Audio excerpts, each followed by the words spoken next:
Imagine you're watching uh, a massive high-stakes boardroom negotiation. We're talking about a multi-billion-dollar corporate merger.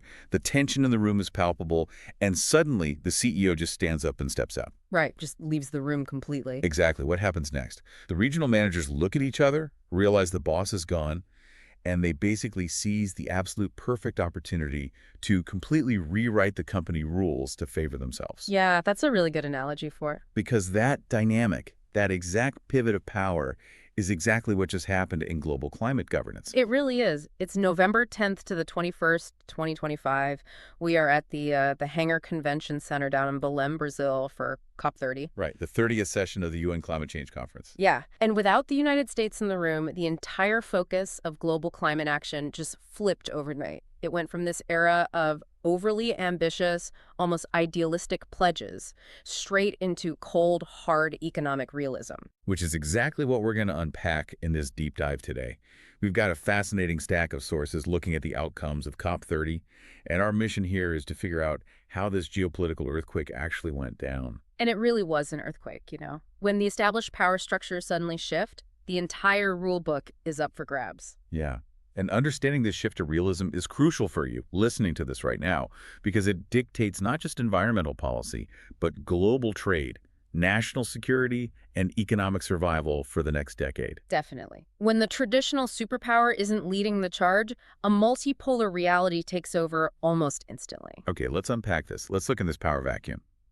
Because the immediate aftermath of the U.S. absence meant that BRICS, so Brazil, Russia, India, China, South Africa, they emerged as this highly decisive multipolar bloc. Yeah, they were incredibly cohesive. They essentially grabbed the steering wheel and rebalanced the entire negotiation. Right, to prioritize equity over ambition. And the major tangible result of this whole shift was the adoption of the Belém package. Right, the Belém package. This was a set of 29 specific decisions aimed at accelerating the Paris Agreement. But the focus was completely different this time, wasn't it? It was. It was entirely on what they called actionable implementation, which is basically a diplomatic code for, we are done making promises we can't afford to keep. Yeah, because for years, these climate summits have been criticized for producing these lofty goals that developing nations simply cannot finance. Exactly. And the Belém package represents a total rejection of that model. It includes concrete frameworks on climate finance, tracking adaptation, gender inclusion, but it strips away the pressure to invent new, unattainable targets. It's a very distributed, multipolar approach, and the capstone of this entire package was the global Mutirão agreement, right? Yeah, Mutirão. It's a Brazilian concept of collective effort for a common goal. Our sources describe it as prioritizing deliverability.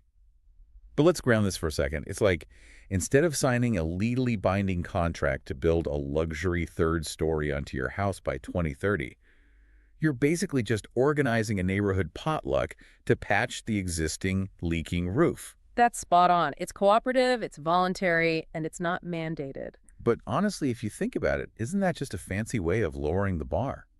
I mean, if there are no mandatory targets, aren't we just giving up on the urgency of the climate crisis? Well, what's fascinating here is that it looks that way if you view it purely through an environmental lens. But you really have to look at the strategic logic and the economic reality of the global south. Right, the geoeconomics of it all. Exactly. If a developing nation agrees to a massive mandatory emissions cut without actually having the technology or the finance to replace that energy source, they are essentially agreeing to stall their own economic growth. They're agreeing to keep their citizens in poverty. Yes. So the BRICS bloc used their newly elevated negotiating power to draw a line in the sand. They said, we will only focus on what we can actually deliver based on our current bank accounts. Which brings up the elephant in the room. Because if the focus is entirely on realism and what nations can currently afford, how did this new power dynamic handle the single most unrealistic demand on the table? You're talking about the fossil fuel phase-out. I am talking about the complete phase-out of fossil fuels. This had to be the deepest conflict of COP30. Oh, it was where the geopolitical fault lines just cracked wide open. You had over 80 countries, heavily driven by the European Union, who came to Belém demanding explicit binding language to mandate a fossil fuel phase-out. They wanted a written roadmap. Yeah. With hard deadlines. Yeah, but major developing economies formed an absolute wall against it. We are talking about India, China, Russia, Saudi Arabia, and South Africa. They outright refused the binding commitment. But hold on, let me play devil's advocate for a second here. If India and China are already these global manufacturing powerhouses, isn't pleading developing nation status just a convenient loophole to keep burning cheap coal? Well, that is exactly the argument the European Union makes. But the BRICS nations counter with per capita realities. Right, breaking it down per person. Yeah, because yes, China and India are massive overall emitters, but on a per-person basis, their populations use a fraction of the energy that a Western citizen uses.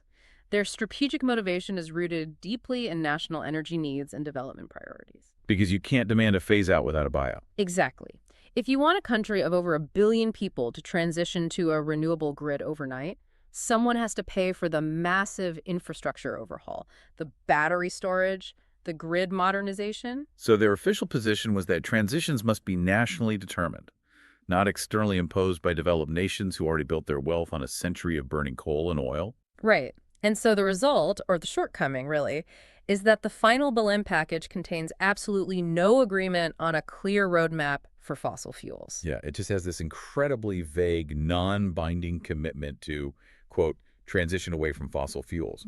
No timeline, no mandatory reduction pathway. Yeah. I mean, if a commitment has no timeline and no mandatory pathway, isn't that just a fancy diplomatic way of saying, we'll get to it when we get to it? Geoeconomically speaking, yes, because you simply cannot ask developing nations to abandon their cheap energy lifelines, the very energy that powers their industries, if you aren't paying for the alternatives. Which flips the entire negotiation back onto the developed world. Precisely. So show me the money. If a phase-out requires a buyout, who is actually writing the check? Because this is where the Global South really pulled a brilliant diplomatic maneuver.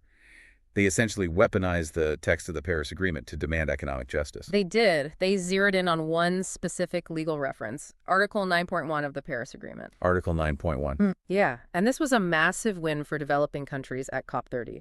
They secured an official international acknowledgement that developed countries have a mandatory obligation to provide climate finance. Not a voluntary contribution, not a negotiated charity. Exactly, a legal obligation under this article. Okay, we need to explain the why behind this legal obligation. Why is it mandatory? It ties into a long acronym, CBDR-RC. Common but differentiated responsibilities and respective capabilities. That's a mouthful. It is, but the logic is incredibly simple. Think of it as, you broke it, you bought it. I love that. You broke it, you bought it. It's the foundational concept in climate diplomacy. It dictates that while everyone has a common responsibility to save the planet, the historical emitters, the nations that industrialized first and filled the atmosphere with carbon, they must lead the mitigation efforts and foot the bill today. Right. And India took a massive stand here, operating alongside the basic group that's Brazil, South Africa, India, and China, and the like-minded developing countries bloc, the LMDC. Yeah, they laid out strict terms for how this money should be delivered. They explicitly rejected loan-driven models. They demanded predictable, grant-based finance. Because if you give a developing country a climate loan, you are essentially forcing them into crippling sovereign debt to fix a crisis they didn't primarily cause. A loan is a financial trap, but a grant is taking responsibility. Let's talk about the size of this responsibility, because the numbers here are crucial for retention, and they really explain the tension in that convention center. The numbers are staggering. They really are. At the previous conference, COP29, they adopted a climate finance goal of $1.3 trillion US dollars. But then you contrast that with the 2025 Adaptation Gap Report. It estimates that developing countries need between $310 and $365 billion annually by 2035 just to adapt. We're talking about building seawalls, engineering drought-resistant agriculture. They need over $300 billion a year. Do you know what the current financial flows are actually stuck at? It's just abysmal. $26 billion. A mere $26 billion against the need of over $300 billion. Which raises an important question for you to consider. If the developed world now officially acknowledges a mandatory legal obligation under Article 9.1, but entirely fails to actually provide the funds, which was a major shortcoming of COP30, how does the Global South survive that adaptation gap? Right. How do they protect their supply chains, their food security, their maritime security, when the check never arrives? Well, they protect it by treating climate change not just as an environmental issue, but as a potential trade war. The finance debate isn't just about grants and loans anymore. It's bleeding directly into international trade and border security. Yeah, and at COP30, we saw two radically different approaches to this trade security linkage. Right. Let's start with the punitive measure, the stick. The European Union's Carbon Border Adjustment Mechanism, or CBAM. Right, CBAM. India, China, and the BRICS bloc fiercely oppose this. But what is CBAM actually doing mechanically? Okay, imagine you run a steel manufacturing plant in India. You use coal to fire your furnaces because it's the energy you have. When you try to sell that steel to Germany, the European Union looks at it and says, our domestic steel makers have to pay strict carbon taxes, which makes their steel expensive. Your Indian steel is cheaper because you didn't pay a carbon tax. So, to level the playing field, we are going to tax your steel at our border based on the carbon emissions used to make it. Here's where it gets really interesting. To the EU, it's preventing carbon leakage. But to the Global South, it's just a discriminatory trade barrier disguised as climate action. Exactly. Think about how this impacts you and your everyday life and global supply chains. If the EU slaps a carbon tax on imported steel, cement, or fertilizer, it makes manufacturing vastly more expensive for developing nations. It shifts global trade routes. It essentially punishes the Global South for industrializing the exact same way Europe did 50 years ago. That's why the BRICS nations view CBAM as a direct infringement on their strategic autonomy. It is the West dictating the economic terms of the climate transition through punitive tariffs. But there was a completely different model presented at COP30, a cooperative mechanism, a carrot instead of a stick. Right, the TFFF. The Tropical Forest Forever Facility Mechanism. This is a $125 billion fund, pulling from both public and private investment. And it operates entirely on a payment-for-performance model. Yeah, it's a completely different approach. Instead of taxing a country for emitting carbon, this fund offers a continuous source of funding to tropical countries simply to preserve their forests. The mechanism behind the TFFF is brilliant because it aligns biodiversity with local livelihoods. Rather than a one-time grant, it acts like a continuous dividend. If a country keeps its natural resources intact, they receive steady payments for the ecological service those forests provide to the globe. It rewards countries for keeping their resources intact rather than punishing them for industrializing? Exactly. It gives them a revenue stream that supports their domestic economy without sacrificing their strategic autonomy. Okay, I'm trying to synthesize all this. We have global summits, gridlocked over fossil fuels. We have an adaptation funding gap of hundreds of billions of dollars. We have the West threatening carbon tariffs and the Global South demanding historical reparations. With all this multipolar chaos showing a clear implementation gap, what is a country like India actually doing on the ground? India's position right now is a masterclass in strategic balancing. At the global level, they are digging in their heels and demanding equity. But domestically, their realities show a completely different response. Right. At COP30, several major emitters, including India, actually delayed submitting their updated nationally determined contributions, or NDCs. Yeah, this is what diplomats call the ambition gap. They are intentionally dragging their feet globally. Look, if you look inside India's borders, you see a massive parallel push for Atmanirbhar Bharat, which translates to self-reliance. They're stalling internationally, but aggressively building a green economy domestically. Because for India, energy security is national security. They cannot afford to wait for Western climate finance that, as we saw with that $26 billion reality, just isn't arriving. They have to build their own green infrastructure to reduce their technology dependence and secure their own supply chains. Exactly. Let's loop through these facts quickly but clearly, because there are a lot of policy measures here. It all traces back to the foundational NAPCC, the National Action Plan on Climate Change, which launched in 2008 with 8 national missions. Right, so that's the foundation. But look at what they are building right now. You have the National Green Hydrogen Mission. Their target is to produce 5 million tons annually by 2030. Why is this specific technology so important?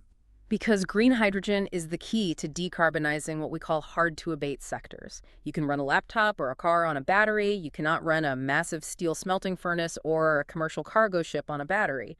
They need high-density combustion. Green hydrogen provides that power without the carbon emissions.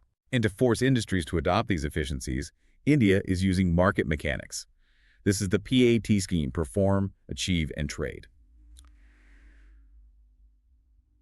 I love the mechanics of this. How does a cement factory trade a credit with a steel plant? So imagine you run that cement factory. The government gives you a strict energy consumption cap. If you innovate and use less energy than your cap, you get an energy savings certificate. You can then sell that certificate on an open market to a rival factory that failed to meet their own energy cap. You are literally getting paid by your competitors to be greener. Exactly. It incentivizes efficiency. And that PA scheme is paving the way for their upcoming 2026 carbon credit trading scheme, creating a full internal market. But it's not just heavy industry. They are aggressively targeting ecosystems. They have afforestation goals aiming to plant 6 million hectares to reach 33% forest cover.